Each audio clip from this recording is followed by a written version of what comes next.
안녕하세요. 김호준입니다. 김종대 의원이 귀순 북한 병사 상태를 브리핑하는 과정에서 의료진이 기생충 등 정보를 공개한 것에 대해 환자 인권을 권하며 문제 제기를 했습니다. 이에 환자를 수술한 이국종 교수는 모든 정보는 군 그리고 정보당국과 상의에 공개 결정된 것으로 비난은 부당하다는 반론을 했죠. 저는 각도를 좀 달리해서 이 문제를 봅니다. 과거 서구 제국주의가 동양에 대한 우월성을 확인하고 동양에 대한 지배를 정당화하기 위해서 동양을 비위생, 전근대, 야만의 이미지로 형상화했었죠. 너희들은 그렇게 미개하니 우리에게 당하는 게 당연하다. 오리엔탈리즘이라고 합니다.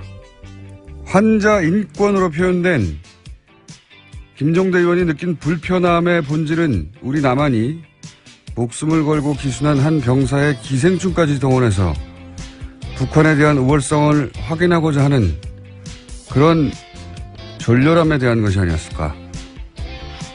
물론 그런 불편함이었다면, 그런 종류의 불편함이었다면 그 비판은 당국과 협의하에 의학적 팩트를 브리핑한 이 교수 개인이 아니라 정보 공개 범주를 정한 당국과 기생충 화면을 대대적으로 보도하며 북한의 비위생만을 강조한 미디어에 포커스 했었다면 하는 아쉬움이 있습니다. 하지만 남한이 우리 미디어가 북한을 상대하는 그 멘탈리티에 대한 문제 제기로는 의미가 있다.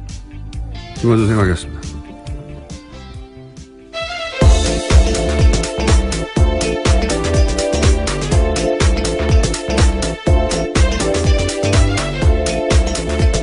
시사인의 김은지입니다. 네. 이게 이렇게까지 큰 논란이 될 줄은. 네, 계속해서 실시간 검색 순위에 있던데요. 여기 잠깐만 하자면, 왜냐하면 굉장히 예리하기 때문에 제가. 시간이 별로 없다고 하셨던 것 같은데요. 네, 이거 하다 끝내면 되죠. 네, 잠깐요. 네. 김종대 의원의 문제 제기가 이게 빛을 발하지 못한 이유는 프레임을 너무 좁게 잡았기 때문에 제가 보기에는 뭐냐면 환자 인권만으로 프레임을 잡았잖아요. 그러니까 의사가 직접 타겟이 되어버리는 건데 이렇게 생각해 보면 만약에 이런 정치적 상황을 완전히 배제하고 의학적으로만 동일한 상황이다. 그러니까 남한의 병사가 그 구역에서 똑같은 총격을 당해가지고 사경을 헤매는데 수술 과정에서 회복을 지연시키는 회충이 발견됐다. 이런 똑같은 상황을 남한 병사로 생각해봐요. 근데 우리 군 당국이나 정보 당국이 자, 회충을 공개합시다. 했을 것인가? 저는 안 했을 거라고 봅니다.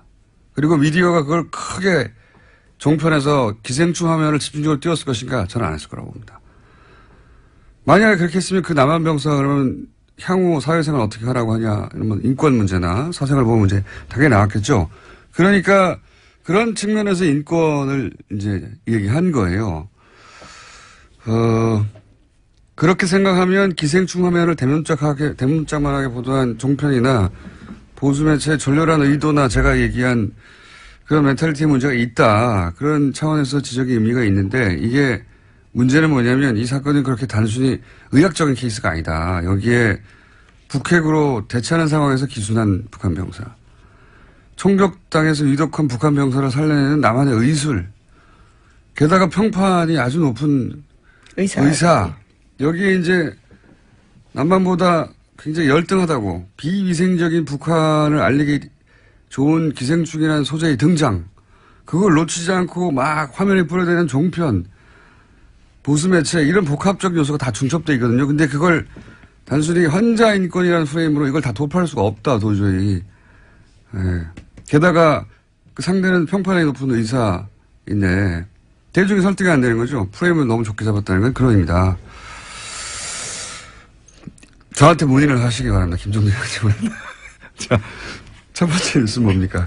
네, 구속된 김관진 전 장관이 풀려났습니다. 어제 법원에서 열린 구속 적부심사에서 석방이 결정된 건데요. 구속 적부심은 피해자가 구속된 이후에 구속의 적법성과 필요성 등을 법원이 다시 판단하는 제도입니다.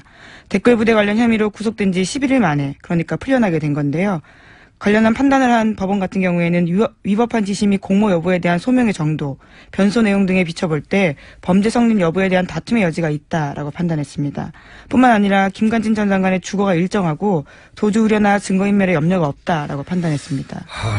이정열 저희 영장 해설 판사님이 나오실 찬스인데 오늘 수능 예. 학부모신가요? 예, 하필 자녀 수능이라 저는 운전 중입니다.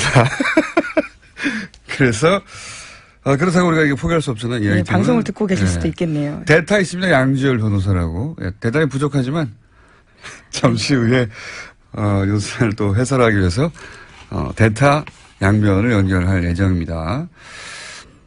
이게 소위 이제 적폐 수사에서 제가 알기로는 과거 누구였죠? 김경숙 교수. 예, 김경숙 교수가 이제 질병, 암. 예, 당시 암위기라고 이야기하면서. 예, 암위기 질병을 이유로 구속 적부심을 요구했고, 그때 이제 안 됐죠. 예, 기각됐습니다. 증거인멸의 우려가 있다면서요. 예. 심지어 같은 재판부였습니다. 형사합의 51부요. 적폐 수사에서, 소위 적폐 수사에서 구속 적부심을 요구한 자체가 처음이에요. 그걸 제외하고. 질병, 암위기라서 한 걸 제외하고, 그냥 법리적으로 다퉈보겠다고 한 자체가 처음이고요. 예.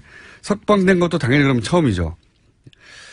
저는, 왜냐면 구속영장 자체가 굉장히 어렵게 보수적으로 떨어지고 있었거든요.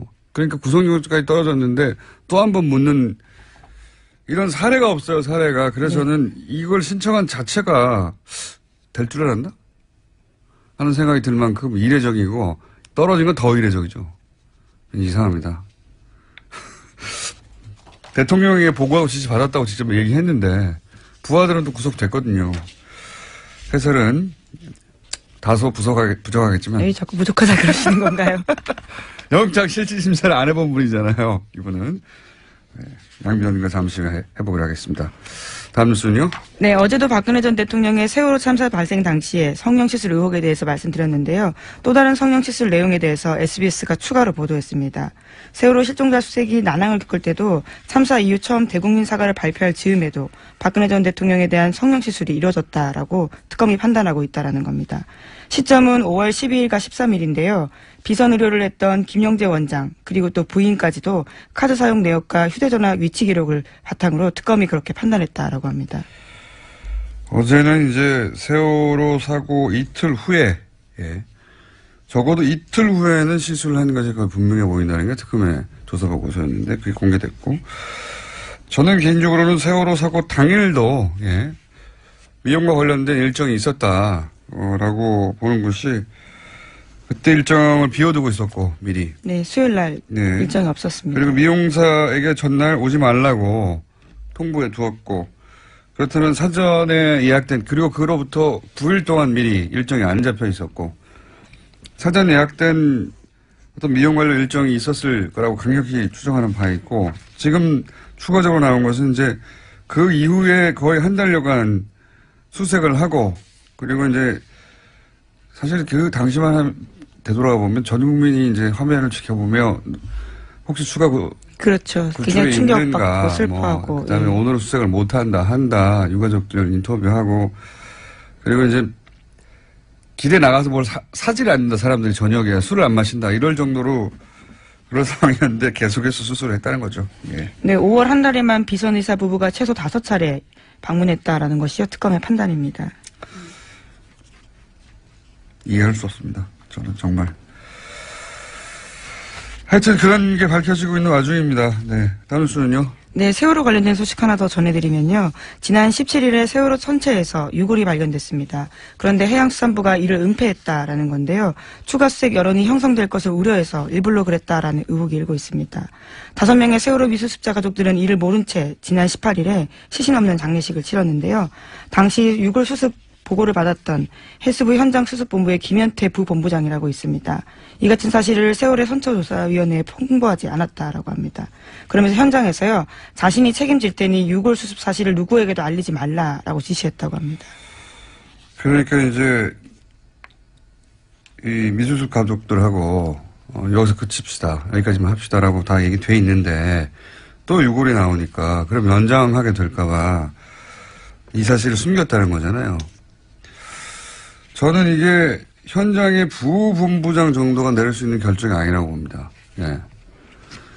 누가 이 결정을 내리는지 파악을 해야 된다고 생각이 들고요.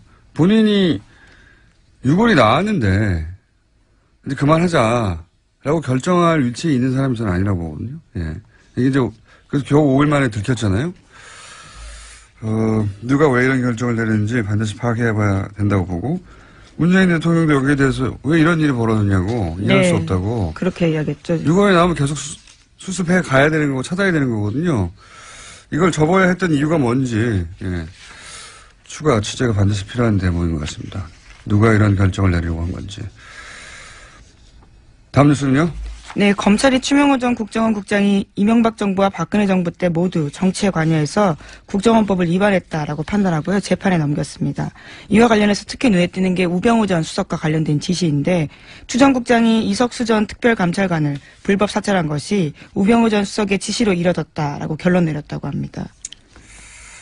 그러면 이제 우병우 전 수석이 다시 한번 소환되고 다시 한번 구속영장 청구될 개연성이 있네요. 네, 이르면 다음 주 중으로 소환될 가능성이 크다라고 하는데요. 뿐만 아니라 최윤수 전 국정원 2차장 같은 경우에도 혐의 선상에 같이 올랐습니다. 그렇군요. 추명호 소위 이제 최순실 라인 전 국장의 공범으로 적시되고 네, 공소장에 그렇게 쓰여 있다라는 겁니다. 불법 사찰의 지시는 우병우 전 수석으로부터 받았다. 예. 이번에도 빠져나갈까요? 우병우 전 수석이.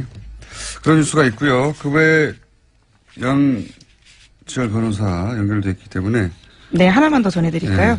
예, 차은택 씨가 어제 1심에서 징역 3년의 실형을 선고받았습니다. 여기에는 중요한 부분이요. 박근혜 전 대통령이 공범으로 명시됐다라는 겁니다. 사실 박근혜 전 대통령은 이제 너무 많은 혐의와 너무 많은 사안에서 공범 혹은 직접 지시기 때문에, 박근혜 전 대통령을 여전히 사랑해서 이제 여러 가지 태극기 들고 집회하시는데 그 집회는 법적으로는 아무 도움이 안 될 것 같습니다. 자, 지금 김관진 전 장관이 구속 적부심을 통해서 석방된 사안 가지고 이정열 판사님의 개인적 사정으로 연결이 안 돼서 아침에 연락했더니 대타 양지열 변호사님 연결됐습니다. 안녕하십니까? 또 그 사이 전화 끊어졌어요? 예. 기다리다가 삐졌나 봐요. 전화 연결됐다는 소리 듣고 제가 들어왔는데 다시 연결됐습니까? 예. 큰 도움이 안 되네요.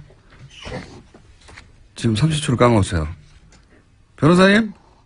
예, 여보세요? 네. 대타가 이렇게 뭘 까먹어요? 시간을. 자, 빨리 얘기합시다. 예. 이게 굉장히 이상한 사건입니다. 예. 그죠? 정말 황당했습니다. 예. 밤에 저도 보고. 예. 원래 구속적부심이라고 하는 게 변호사들이 요즘에는 청구 자체를 잘 안 하거든요. 그러니까요. 예. 예, 왜냐면 이게 판사들이 싫어해요. 그러니까 그 구속적부심은 재판에 넘기기 전에 그 전 단계에서 그 전에 영장실질심사를 했던 판사가 영장을 내준 게 잘 됐느냐 못 됐느냐를 보는 거고 판사끼리도 서로 싫어하게 되죠. 그렇죠. 당연히. 그러니까 판사가 싫어한다는 얘기는 뭐냐면 이걸 또 합의에서 보거든요. 예. 그러니까 일종의 항소심으로 보는 겁니다. 네네. 그러니까 이게 판사 입장에서는 아니 이 일을 전문적으로 하는 판사가 있는데 그거를 구속된 지 얼마 지나지도 않아서 기소를 하기도 전인데 갑자기 이게 잘못됐다라고 주장을 하면 당연히 판사들이 싫어할 수밖에 없고 그래서 실제로 실무에서는 중간에 폭력 사건 같은 경우 이런 합의를 받다거나 새로운 상황이 발생할 경우 몸이 많이 아프거나 부모님이 돌아가셨거나 이랬을 때만 신청하는 거고요. 저도 그렇게 알고 있는데 서울중앙지방법원 같은 경우 제가 찾아보니까 작년에 한 170건 정도 신청을 해서 30건이 조금 넘게 나왔어 인용이 됐어요. 그러니까 실제 인용률만 놓고 보면 20%인데 문제는 작년에 서울중앙지방법원에서 처리한 1심 사건이 한 5,000건이 넘어요. 그러니까 전체 사건 대비로 봤었을 때 이렇게까지 나오는 거는 5,000건 중에 33건이니까 몇 퍼센트니까 정말 계산을 미리 하셨어야죠. 거죠. 예. 사실 제가 산수는 약해요. 근데 1%도 안 된다. 예. 그거의 문제는 대부분 그 비율이 말씀드린 것처럼 합의를 받거나 이런 사정 변경이 있었을 때지 아무 사정 변경이 없었고 김관진 전 장관이 갑자기 부모님이 돌아가셨을 리는 없잖아요. 그 연세. 이게 말하자면 법리 10일 만에 법리 판단을 새로 했다는 거거든요. 아무것도 없는 거, 아무 변경 사항도 없는데. 그렇죠. 갑자기 네. 도주율이나 증거인멸 우려가 없다라고 갑자기 법원이 본 거예요. 보통 이럴 경우 변호사가 해봐야 소용 없습니다. 라고 하거나. 실제로 소용없다고 하는 정도가 아니라 예. 그러니까 양형사유에서 나중에 법원에 이른바 괘씸죄에 걸릴 수 있으니까 예. 하지 말라고 합니다. 게다가 말려요. 그래서 이 적폐 관련 수사 작년부터 시작해서 저 김경수 교수가 질병 이를 이유로 그렇죠. 한번 청구한 이후로는 처음이에요. 처음. 고영태 씨는 체포적부심사를 청구를 했다가 기각됐어요. 예, 그건 다른 이야기고 구속적부심. 예, 하여튼 그러니까 구속적부심에 체포 구속적부심을 넓게 크게 하나 더 보니까 그 두 건밖에 없는데 기각됐고 또 이 사건은 그러니까 그때는 암이었을 때도 기각됐거든요. 그렇죠. 뭐 기억하시겠지만 갑자기 이렇게 다 지우고 모자 쓰고 나타났잖아요. 눈썹도 없애고 이런 상황에서. 그러니까 정말로 애초에 날 구속시키면 안 된다라는 걸 강력하게 보여줬는데도 구속시켰고 이후에 또 진단서까지 첨부를 해서 정말 심각한 상태라고 했는데 결국에 안 풀어졌거든요. 그러니까 구속이라고 하는 것 자체가 2008년 이후에 급속도로 줄어들었어요. 그러니까 구속이 줄어드니까 구속에 대해서 적부심사 청구하는 일은 정말로 줄어든 거죠. 인용도 잘 안 되고. 적폐 수사 관련해서는 아무도 신청을 안 했다니까요. 질병위. 아니 안 할 수밖에 없는 게 밑에 지금 김관진 전 장관 같은 경우에는 그때 국방부 장관 했을 때 부하직원은 실형까지 받았거든요. 벌써. 그거를 그리고 내가 지휘를 했노라는 걸 본인이 인정을 한 상황인데. 대통령이 그래서 그래서 그 위에 이제 지금 얘기한 것처럼 이명박 전 대통령이 지시를 받고 있다는 얘기까지 했기 때문에. 그러면 상식적으로 이명박 전 대통령 수사와도 직결되는 문제인데 그거를 갑자기 아무 특별한 사정 변경도 없이 구속 사유가 없어졌다고 보는 건 정말 이해하기 어렵죠. 저는 지금까지 쭉 이야기한 대로 청구 자체가 이상하고 그래서 이거 이미 신청할 때 인용될 줄 알았나? 이렇게 생각이 들 만큼 이상한 일이다. 저는 바보 됐어요. 절대 그럴 일 없다고. 기자분들이 여러 번 전화를 했었는데 절대 그럴 일 없다고. 그러니까요. 저도 그렇게 알고 있었는데 더 깊이는 양 변호사님께서 대답할 수준이 안 되기 때문에. 아니 새벽에 지금 전화 걸어서 뭐 하는 짓입니까 이게. 판사를 안 해보셨기 때문에 기본적인 사항은 충분히 저희가 이해했습니다. 저도 그렇게 생각하고요. 예. 네. 알겠습니다. 대타 고생하셨고요. 스튜디오에서 꼭 뵙겠습니다. 감사합니다. 예, 고맙습니다. 자, 오늘은 위가 많습니다. 빠르게 이어가지고 또 짧게, 그것마저 알려주면 리얼미터 권순정 조사분석실장 나오셨습니다. 안녕하십니까. 네. 빨리빨리 가죠? 네네. 숫자 딱딱딱. 네, 대통령 지지율이, 다시 올랐습니다. 1.5%포인트 오른 73.1%고요. 부정평가는 22.3%입니다. 60대 이상 TK 보수층에서 상당히 많이 올랐어요. 60대 이상 TK 같은 경우는 50%대였는데 60%대 올랐고요. 보수층 같은 경우는 이제 북핵 이후에 상당히 많이 빠지면서 부정평가하고 긍정평가가 많이 떨어졌는데 지금 초박빙으로 좁혀졌습니다. 그래서 전반적으로 봤을 때 지난 한 주 지나면서 구여권 지지층이 재결집 조짐을 보이고 있다. 그렇게 봐야 될 것 같습니다. 일간으로 봐도 71.5, 73.3, 72.8 이렇게 올 하수 이렇게 변했습니다. 저는 이제 최근 6개월, 7개월간의 문재인 대통령 지지율을 보면서 다들 이제 6개월 정도 지나면 꺾이게 될 것이고 또 뭐 여러 가지 사안들 나오면 주저앉게 될 것이고 이때까지의 이제 대통령들의 지지율이라는 게 그랬으니까요. 다른 나라도 그렇고 보통. 근데 이렇게 계속 회복해가는 걸 보면은 지지율이 과연 떨어지겠는가 60% 이하로. 그런 생각이 들 정도로 굉장히 고탄력입니다. 사실상 모든 정부에서 이렇게 하방 경직성, 상승 경직성이 있으면 계속 떨어지기 마련이거든요. 그 라인을 봐도 이전 정부도 계속 그래 왔습니다. 아니면 전 세계적으로 그렇잖아요. 그렇죠. 예. 지나면 지날수록 사실 피로감도 생기고. 네네. 근데 이제 문재인 대통령의 특징은 북핵이 이런 거 하면서 훅 한번 떨어지죠. 네네. 60%대로. 네, 그렇습니다. 그리고 다시 똑같이 올라와요. 네. 몇 개월 전하고 비슷하게. 지금 73.1%는 북핵 이전하고 거의 비슷한 수준으로 올라왔어요. 예. 예.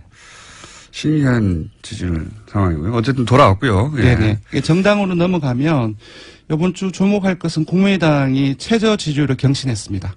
자유한국당이 계속 조금씩 상승하다가 18, 9%까지 올랐거든요. 근데 16.7%로 1.6%포인트 하락했습니다. 그래서 이 부분이 좀 주목해서 봐야 할 부분이고요. 민주당 같은 경우는 0.5%포인트 상승해서 51.8%, 여전히 2주째 상승세입니다. 역시 대통령처럼 60대 이상에서 상당히 많이 올라가지고 계속 이전에는 한국당이 뒤졌거든요. 근데 뒤집었습니다. 그리고 국민의당으로 넘어가면 60대에서요? 네, 맞습니다. 네, 국민의당으로 넘어가면 지난주에 4.9%를 기록해서 최저 지지율 동률을 기록했거든요. 근데 0.5% 더 하락해서 4.4%로 떨어졌습니다. 특히 월요일 일간 집계에서는 그러니까 이른바 끝장 토론 하루 전이었죠. 3.8%로 떨어져서 창당 이후 일간 집계로 3%대로 떨어진 건 처음입니다. 3%대는 보통 잘못 누른 거거든요. 근데 이제 일간 지지율에, 이거는 얘기를 하면 안 되겠네요. 500명 지지율 온체들을 따로 보는데 그보다 더 떨어졌습니다. 정의당. 지지율이 아예 안 나온다고 거의. 왜냐면 이게 독도는 일본 땅입니까? 한국 땅입니까? 일본 땅이 좀 울었을 때 일본 땅이라고 잘못 누르는 비율이 이 정도 좀. 예, 이 조사가 1,500명 조사에서 오차 범위가 2.5%포인트거든요. 플러스 마이너스. 이제 지금 이걸 보면은 오차 범위 아닌 거죠. 그러니까 무작위 잘못 변동이라고 볼 수도 있는데 그렇지는 않겠죠. 네. 국민의당 조사 정확합니다. 심각하게 받아들여야 되는 상황이다. 예, 정의당은 오늘 정의당 얘기를 좀 해야 될 것 같은데 19대 대선 이후에 가장 높은 7%포인트에 근접했습니다. 3위로 뛰어올랐고요. 한 주 동안 1.9%포인트 상승해서 6.9%를 기록했습니다. 자유한국당이 왜 이렇게 하락했죠? 지금 대통령과 민주당의 상승 요인하고 같이 결부해서 봐야 될 것 같습니다. 국민들께서는 국가기관인 국가정보원에서 그 돈을 상납이나 수수하고 그것도 사적 유용을 썼다는 것이 상당히 크게 분노를 하고 있는 것 같고요. 그거는 이제 중도층, 진보층뿐만 아니라 9월 북핵으로 떨어졌던 보수층이나 TK 아주 전통적인 야권 지지층에서도 뭐랄까 상당히 많은 문제의식을 느끼고 있지 않나. 이것이 또 계속 확대 생산되고 있지 않습니까? 이 부분이 가장 큰 것 같습니다.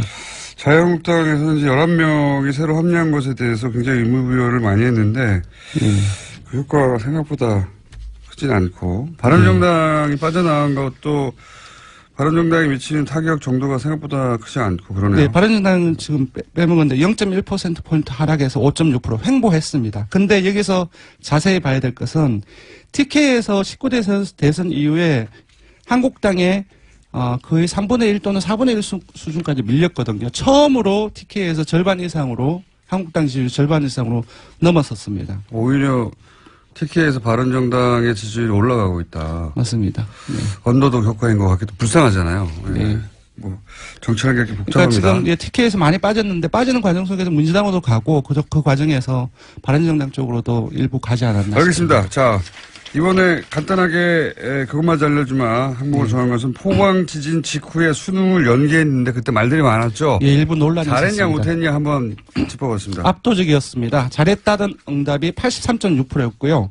잘못했다는 응답은 12.8%에 불과했습니다. 자유한국당 지지층은 오차범위 안이긴 하지만 그래도 자유한국당 지지층에서도 잘했다는 응답이 우세했거든요. 자유한국당 지지층을 포함하면 모든 지역 연령 정당 지지층 이념 성향에서 잘했다는 인식이 압도적으로 높거나 대다수로 나타났습니다. 자유한국당 지지층에서는 48.8% 대 42.4%로 잘했다는 응답이 더 많았습니다. 자유한국당 지지자들은 문재인 대통령이 뭘 해도 미워서 그래요. 네. 밉잖아요. 근데 이제 80대 이상은 80% 이상, 보수층도 60% 이상이 잘했다는 응답을 하고 있습니다. 예. 그렇군요. 60대 이상에서도 81대 13인데 네. 자유한국당 지지자들 입장에서는 네. 거의 비슷하군요. 예. 네, 그렇습니다. 왜냐하면 60대 이상이 조금 더 넓지 않습니까? 자유한국당 지지층에 비해서. 네. 아니, 이건 뭐 자연스러운 것 같아요. 네, 원래 그렇습니다. 내가 미워하면 뭘 결정해도 미운 법이니까요. 네. 자, 조사 개요 불러드리겠습니다. 예, 이번 주 중조사는 TBS 의뢰로 이번 주 월요일부터 수요일까지 전국 19세 이상 성인 1,515명을 대상으로 했고요. 유무선 전화면접 자동응답 방식으로 실시했고 표본 오차는 95% 실수 중 플러스 마이너스 2.5%포인트였습니다. 응답률은 5.7%였고요. 현안 조사는 TBS 뉴스공장 의뢰로 어제 하루 동안 실시했습니다. 성인 511명을 대상으로 실시했고 표본 오차는 플러스 마이너스 4.3%포인트였습니다. 네. 김은희 기자가 계속 타이를 못 찾아가지고 앉아 있었어요. 네, 조기 퇴근을 할 줄 알았는데 의외로 타이밍을 놓쳤네요. 사인의 김은지였습니다. 감사합니다. 그리고 리얼미터의 권순정 조사분석실장이었습니다. 감사합니다. 네, 고맙습니다. 내부자 둘. 자, 거의 없어질 뻔하다가 어느 날 폭발하고 욕만 먹다가 어느 날 칭찬이 쏟아지고 예, 굉장히 이상한 코너입니다. 더불어민주당 안민석 의원님 나오셨습니다. 예, 올백 맞았습니다. 수도권 내리사선 안민석 의원입니다.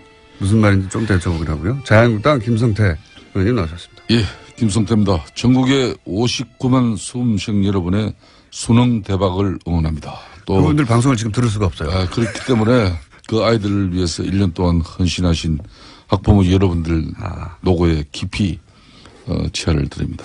저 말씀은 수고하셨습니다. 여당이 해야 되는 이야기인데 야당이 하고 계시네요. 아무튼 오늘은 특히 이제 포항 지역의 학생들 시험 보는 동안에 별탈 없기를 무사히 시험 잘 치르기를 바라고요. 100점 만점이라는 무슨? 어제 청와대에서 고위공직자 배제 기준 5가지 기존의 이제 탈세, 투기, 위장전입, 병력, 논문 여기에 2개 더 추가됐잖아요. 엄주운전, 성범죄 7가지 하나도 포함되지 완전 않았다. 저는 자유롭고 완벽합니다. 근데 왜 그런데 고위공직자가 못 되시고 있는 거죠?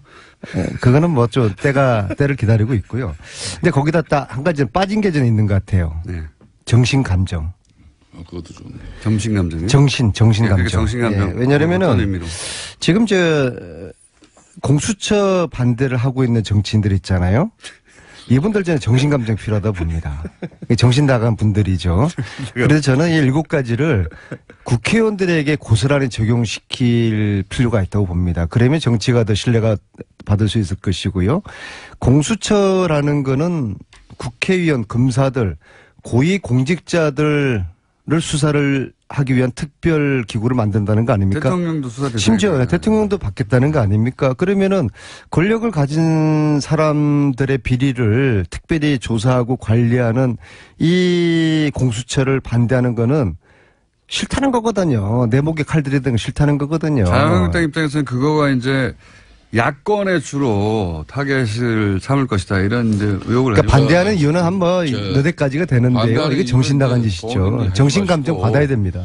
저는 이제 고위공직자 임용 기준 안에 안민석 의원이 정신 감정도 그게 포함시키자. 저는 전적으로 동의합니다. 근데 여기 왜냐면요, 이게 낯짝이 두꺼워도 그냥 유분수지.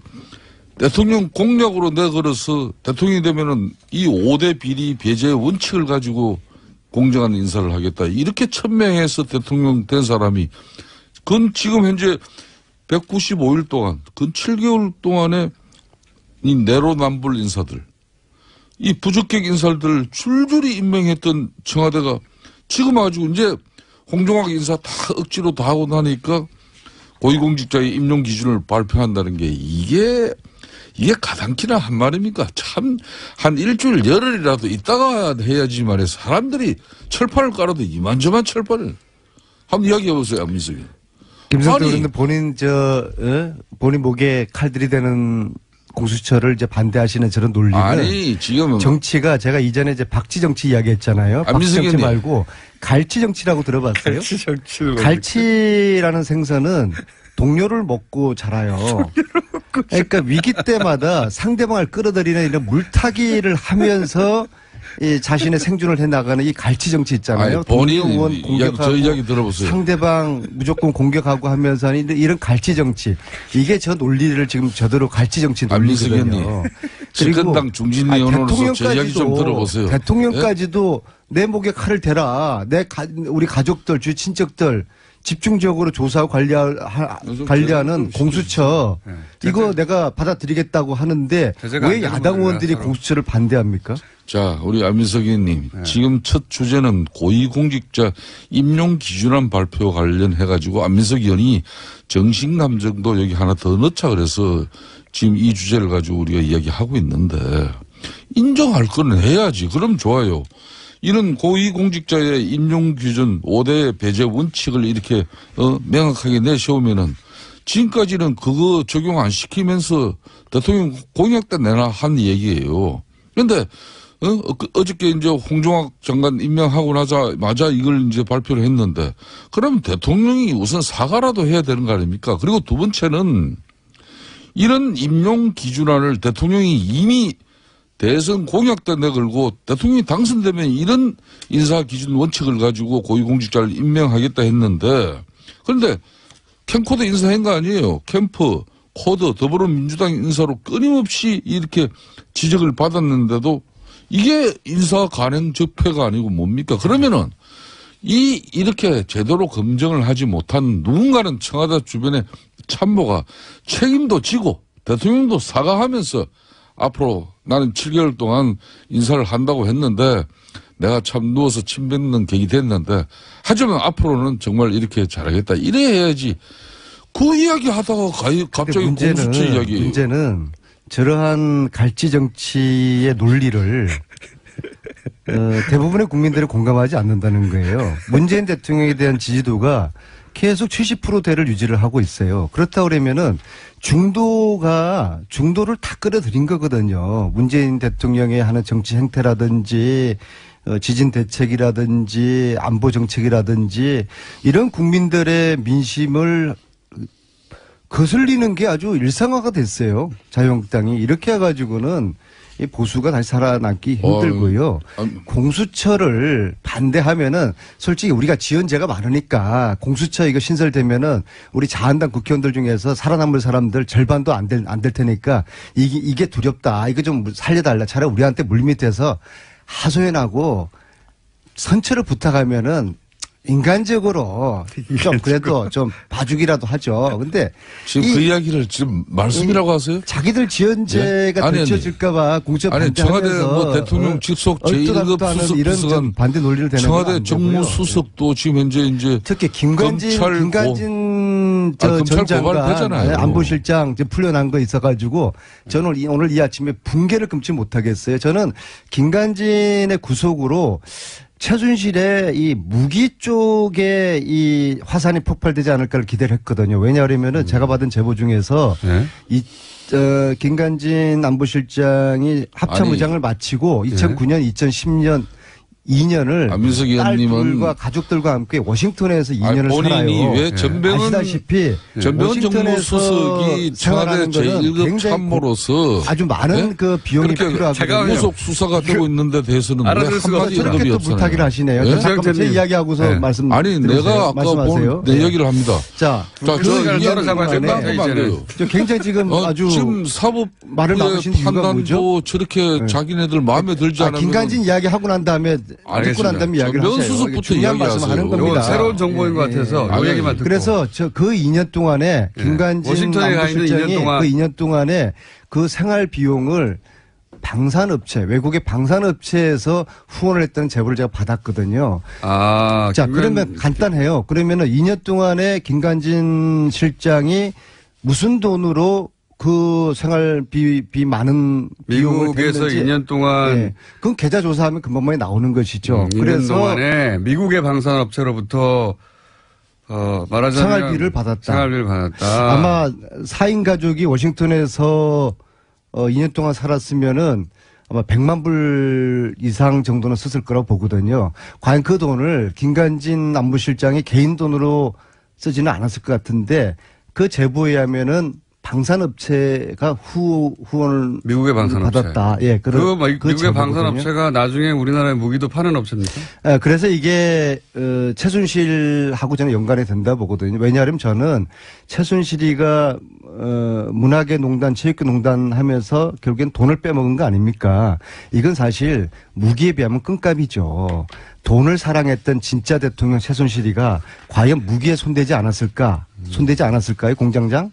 손댔을 거라고 저는 그렇게 가정을 하거든요. 예, 그래서 이러한 연계고리가 2009년, 2010년에 김관진이의 미국에서 생활비 이것을 이제 검찰이 쉽게 그런 들여다볼 수 있는 거 아니에요. 그렇게 될 수 있는데 그게 이제 이걸 기대를 했었는데 풀려나면서 어렵게 풀려난 게 이게 저는 단순하게 뭐 도주 우려가 없다. 이건 정말 지나가는 개가 웃을 일이고요. 구속시킬 때는 도주 우려가 있다고 해서 구속시켜놓고서 풀어줄 때는 도주 우려가 없다. 시키세요. 저는 그런데 이 방송이 맨날 더 큰 이유가 있을 거라고 보는 것이죠. 이건 새로운 정보니까 들어보고요. 새로운 정보. 이게 아무리 자, 지금 현재 재판부는 기울어진 운동장에서 재판하고 있는 사람이 이재용 재판하다가 저한테 밝혀가지고 주장을 바뀌었던 그 이모라는 부장판사가 지금 우병우를 지금 하고 있지 않습니까?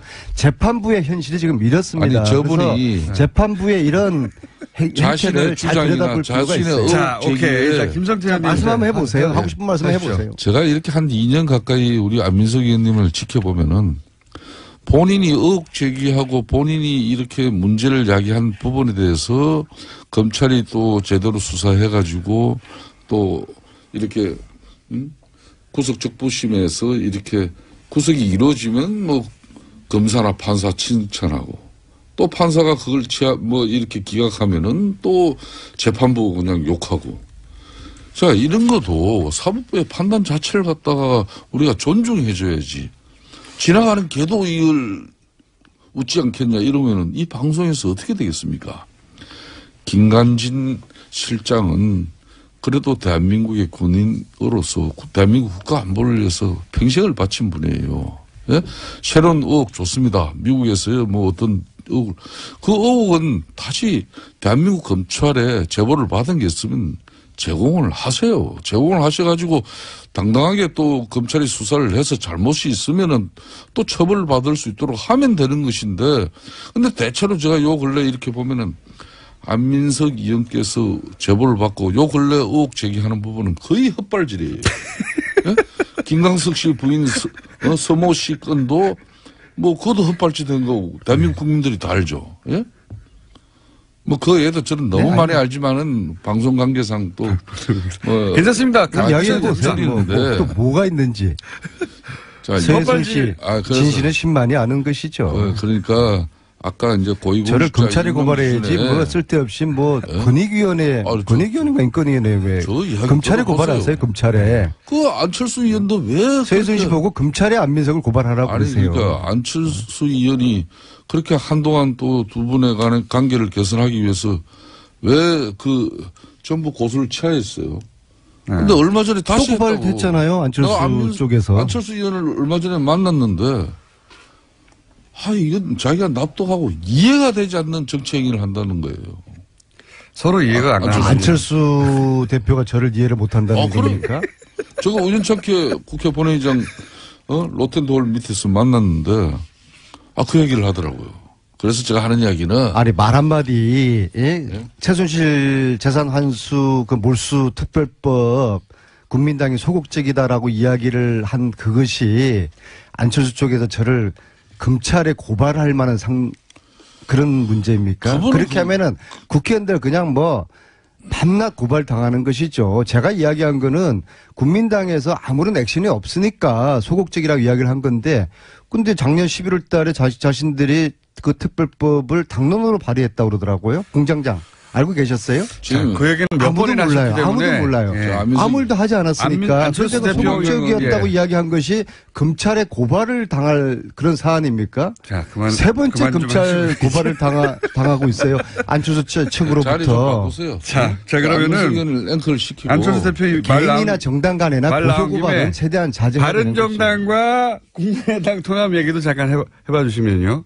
1, 2당의 입장에서 이 지금 3, 4당 간의 통합 논의에 대해서 어떻게 보십니까? 기본적으로 저는 남의 집안일에 이러쿵저러쿵 하고 싶은 생각은 전혀 없지만요. 항상 해왔어서 자, 지금 이 문제의 출발점은 예. 안철수의 위기의식으로부터 분석을 해야 됩니다. 무슨 말입니까? 자, 지금 이대로 안철수 대표가 중심이 된 국민당이 내년 선거를 이대로 치를 수 있겠습니까?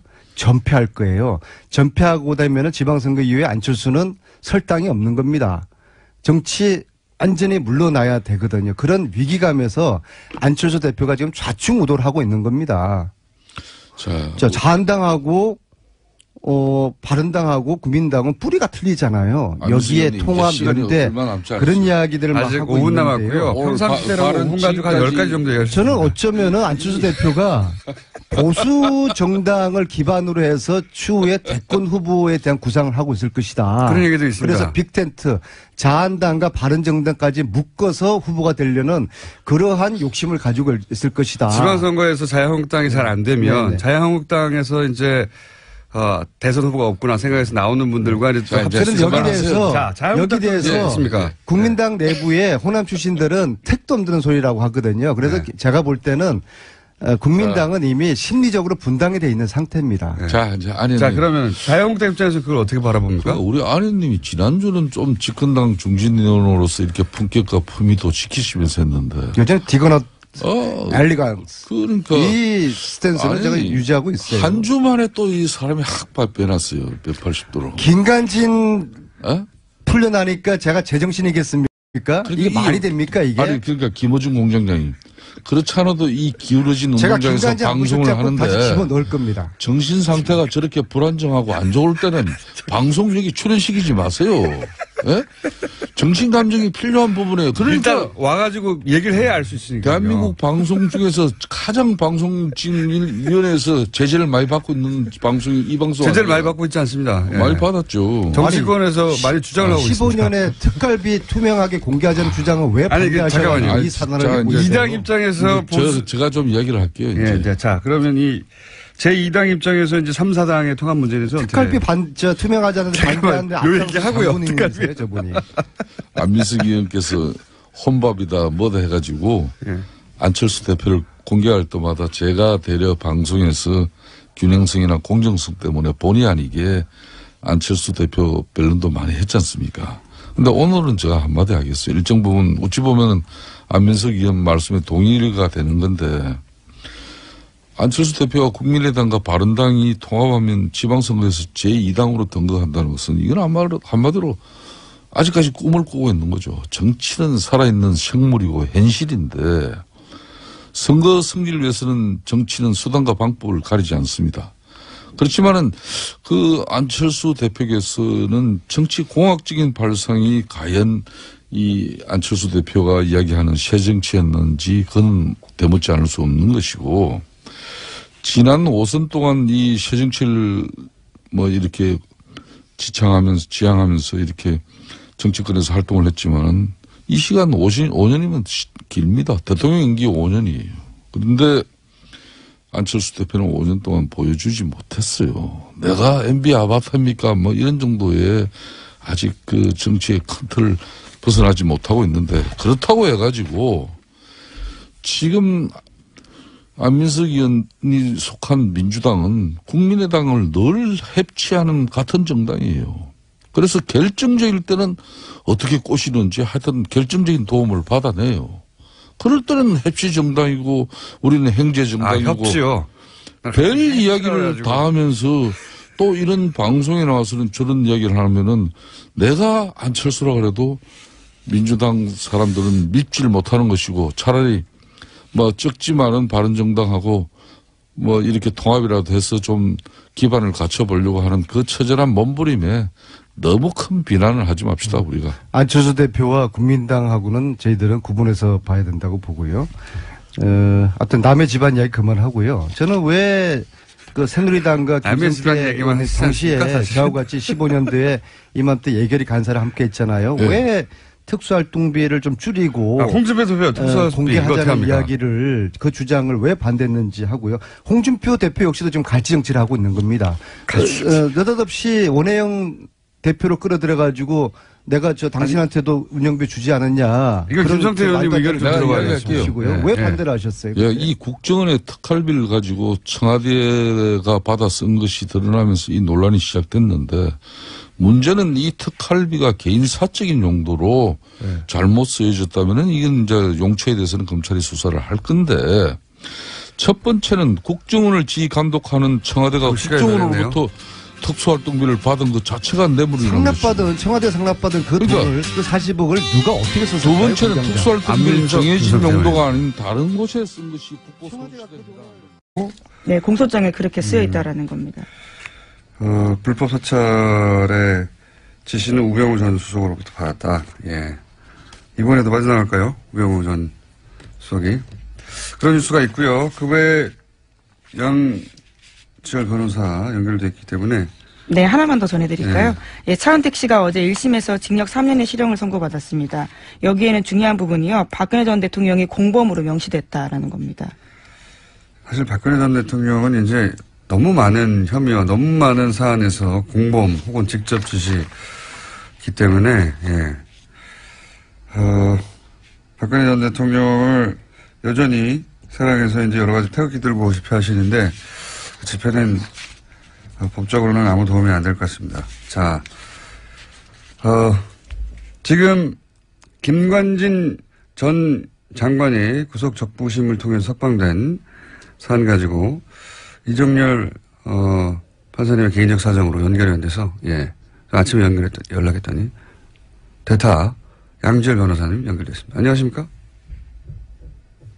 또 그 사이 전화 끊어졌어요? 예. 기다리다가 삐졌나 봐요. 전화 연결됐다는 소리 듣고 제가 들어왔는데 다시 연결됐습니까? 예. 큰 도움이 안 되네요. 지금 30초를 까먹었어요. 변호사님? 예, 여보세요? 네. 대타가 이렇게.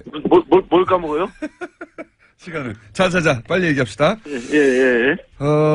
이게 굉장히 이상한 사건입니다. 예. 그죠? 정말 황당했습니다. 예. 밤에 저도 보고. 예. 원래 구속적부심이라고 하는 게 변호사들이 요즘에는 청구 자체를 잘 안 하거든요. 그러니까요. 예. 왜냐면 이게 판사들이 싫어해요.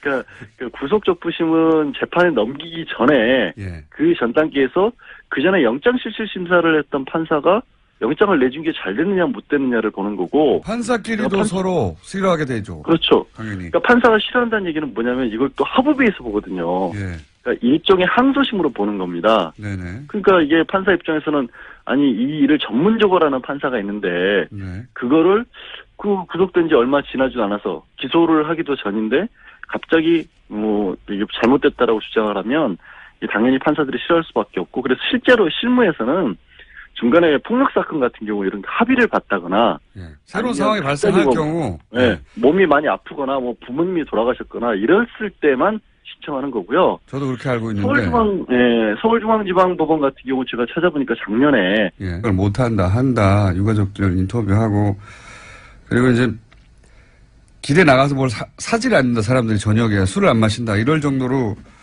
그런 상황이었는데 계속해서 수술을 했다는 거죠. 예. 네, 5월 한 달에만 비선의사 부부가 최소 5차례 방문했다라는 것이요 특검의 판단입니다. 이해할 수 없습니다. 저는 정말.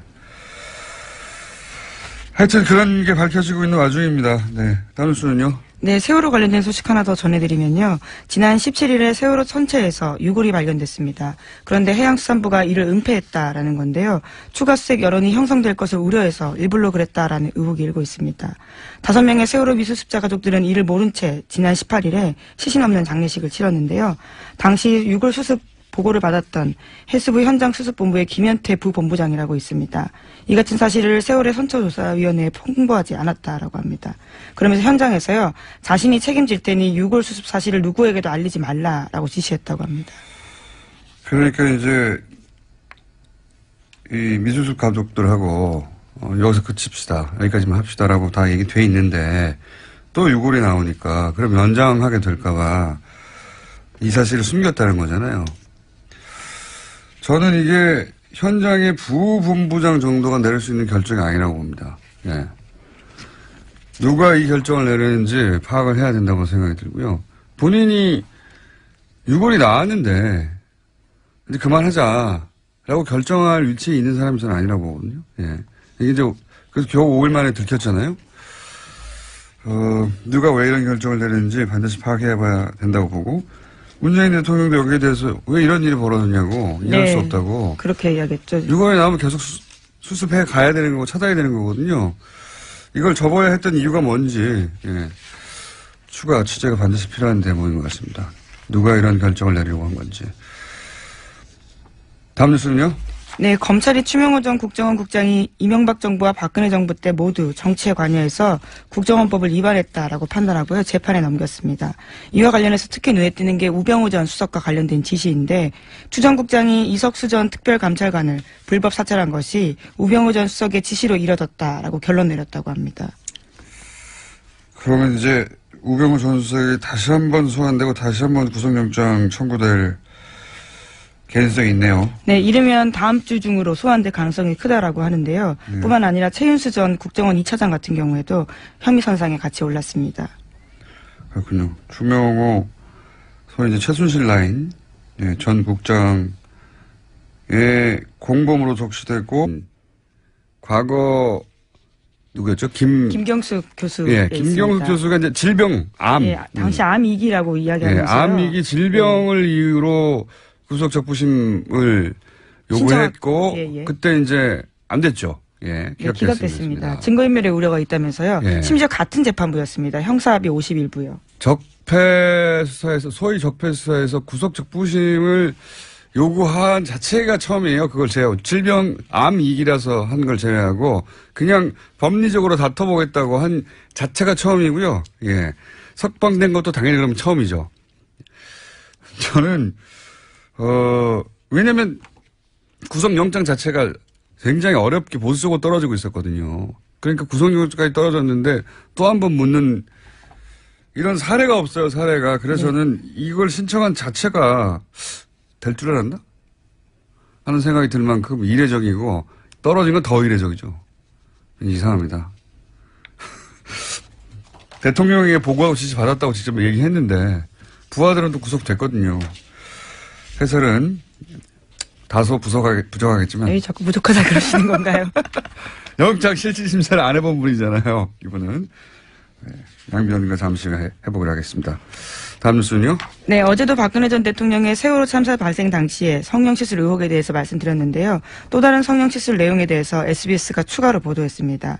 세월호 실종자 수색이 난항을 겪을 때도 참사 이후 처음 대국민 사과를 발표할 즈음에도 박근혜 전 대통령에 대한 성형시술이 이뤄졌다라고 특검이 판단하고 있다라는 겁니다. 시점은 5월 12일과 13일인데요. 비선 의료를 했던 김영재 원장 그리고 또 부인까지도 카드 사용 내역과 휴대전화 위치 기록을 바탕으로 특검이 그렇게 판단했다라고 합니다. 어제는 이제 세월호 사고 이틀 후에 적어도 이틀 후에는 시술을 하는 것이 거의 분명해 보인다는 게 특검의 조사 보고서였는데 그게 공개됐고 저는 개인적으로는 세월호 사고 당일도 미용과 관련된 일정이 있었다라고 보는 것이 그때 일정을 비워두고 있었고 미리. 네, 수요일 날 일정이 없었습니다. 그리고 미용사에게 전날 오지 말라고 통보해 두었고 그렇다면 사전에 예약된 그리고 그로부터 9일 동안 미리 일정이 안 잡혀 있었고 사전 예약된 어떤 미용 관련 일정이 있었을 거라고 강력히 추정하는 바 있고 지금 추가적으로 나온 것은 이제 그 이후에 거의 한 달여간 수색을 하고 그리고 이제 사실 그 당시만 되돌아가 보면 전 국민이 이제 화면을 지켜보며 혹시 추가 그렇죠. 굉장히 충격받고 슬퍼하고. 그다음에 오늘 수색. 안녕하세요, 김호준입니다. 김종대 의원이 귀순 북한 병사 상태를 브리핑하는 과정에서 의료진이 기생충 등 정보를 공개한 것에 대해 환자 인권을 권하며 문제 제기를 했습니다. 이에 환자를 수술한 이국정 교수는 모든 정보는 군 그리고 정보당국과 상의에 공개 결정된 것으로 비난은 부당하다는 반론을 했죠. 저는 각도를 좀 달리해서 이 문제를 봅니다. 과거 서구 제국주의가 동양에 대한 우월성을 확인하고 동양에 대한 지배를 정당화하기 위해서 동양을 비위생, 전근대, 야만의 이미지로 형상화했었죠. 너희들은 그렇게 미개하니 우리에게 당하는 게 당연하다. 오리엔탈리즘이라고 합니다. 환자 인권으로 표현된 김종대 의원이 느낀 불편함의 본질은 우리 남한이 목숨을 걸고 기순한 한 병사의 기생충까지 동원해서 북한에 대한 우월성을 확인하고자 하는 그런 졸렬함에 대한 것이 아니었을까. 물론 그런 불편함이었다면, 그런 종류의 불편함이었다면 그 비판은 당국과 협의하에 의학적 팩트를 브리핑한 이 교수 개인이 아니라 정보 공개 범주를 정한 당국과 기생충 화면을 대대적으로 보도하며 북한의 비위생만을 강조한 미디어에 포커스 했었다면 하는 아쉬움이 있습니다. 하지만 남한이 우리 미디어가 북한을 상대하는 그 멘탈리티에 대한 문제 제기로는 의미가 있다. 김원준 생각이었습니다.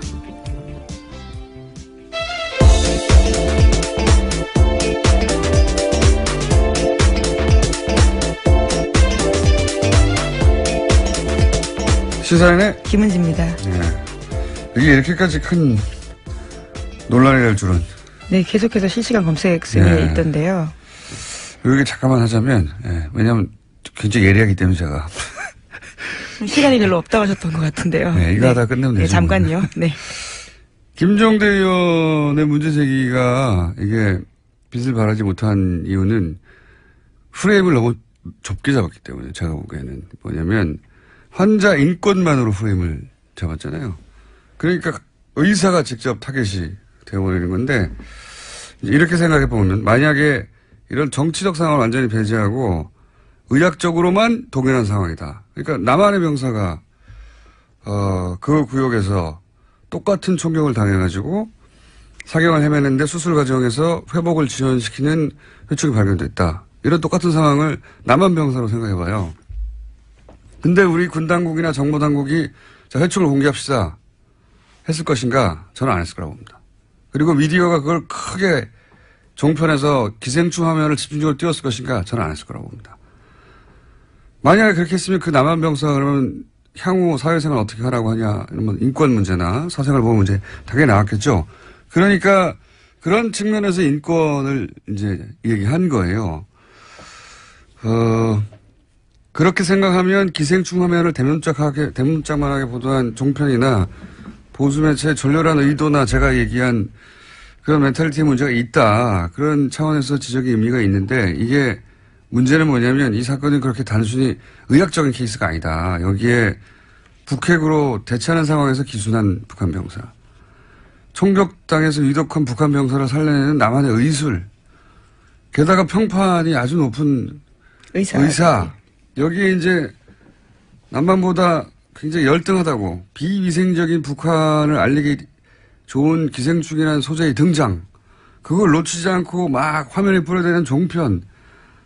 보수매체 이런 복합적 요소가 다 중첩되어 있거든요. 근데 그걸 단순히 환자 인권이라는 프레임으로 이걸 다 도파할 수가 없다. 도저히. 게다가 그 상대는 평판이 높은 의사인데 대중이 설득이 안 되는 거죠. 프레임을 너무 좁게 잡았다는 건 그런 의미다. 저한테 문의를 하시기 바랍니다. 김종대 의원님은. 자, 첫 번째 뉴스 뭡니까?